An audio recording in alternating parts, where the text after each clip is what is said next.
Hello students, today we are going to study declination.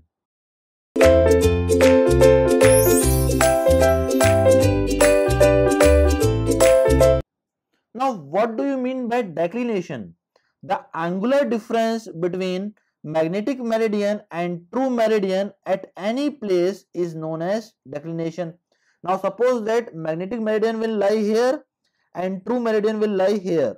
So the angular difference between magnetic meridian and true meridian is known as declination. That is eastward declination, because magnetic meridian is east of true meridian, and that is westward declination because magnetic meridian is on west of true meridian. Now note is written here that if magnetic north is leftward of true north, the declination is anti-clockwise or negative, which is shown here. That is the westward declination. And if the magnetic north is rightward of true north, then the declination is clockwise or positive, which is shown here. It means that when eastward declination will be there, then the declination will be positive declination, and if the westward declination is here, then the declination will be negative declination. Now two important points is written here, that is these 2 points, that is the line joining the points of same declination is known as isogonic line. It means that the line joining the points of same declination along the earth's surface is known as isogonic lines, and the line which joins the point of zero declination when the declination value is 0, and the line which joins the point of zero declination is known as agonic lines. So these 2 points are very important. Now relation between true bearing and magnetic bearing. Now we know that magnetic bearing is always measured from magnetic meridian. Suppose that if in present condition the magnetic meridian will be eastward of the true meridian, which is shown here, that is eastward declination. So declination will be positive, which is shown here, and magnetic meridian will be lying here. The angle which we will measure from the magnetic meridian is known as magnetic bearing, and it will be indicated by MB, and the angle which is measured from the true meridian is known as true bearing, which is shown here, that is TB. Now if we want to compute the value of TB, that is true bearing, if magnetic bearing is known, then it will be equals to magnetic bearing plus declination. That's why declination is known as positive in eastward declination. Now in the next case, the declination is negative, that is westward declination, which is shown here in this diagram. The magnetic meridian is on west side of true meridian. Now magnetic bearing is always measured from the magnetic north in the clockwise direction like this. Okay, that is shown here, that is MB, and true bearing is always measured from the true meridian in clockwise direction like this. That will be indicated by TB.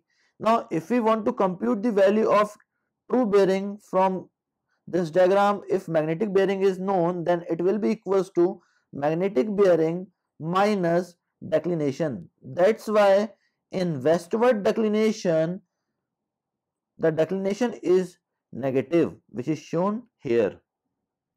Okay students, now we can move to the next topic, that is variation in magnetic declination. Now we have 4 types of variation, starting with the secular variation. Now what do you mean by secular variation?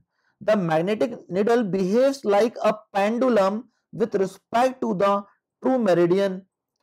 After every 100 years or so, it swings from one direction to the opposite direction, hence the declination varies.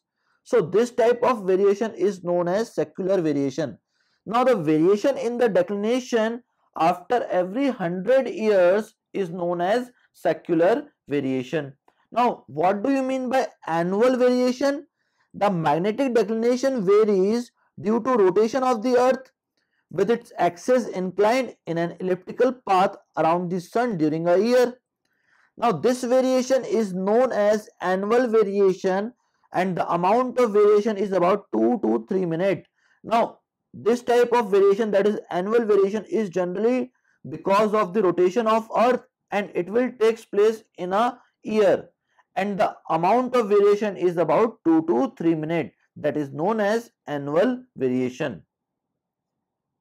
Now the next type of variation is diurnal variation.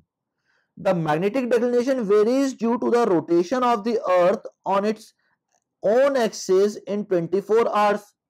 Now this variation is known as diurnal variation, and the amount of variation is found to be about 3 to 12 minutes. It means that diurnal variation is generally taking place in 24 hours due to the rotation of the earth about its own axis, and the magnitude of variation is about 3 to 12 minutes.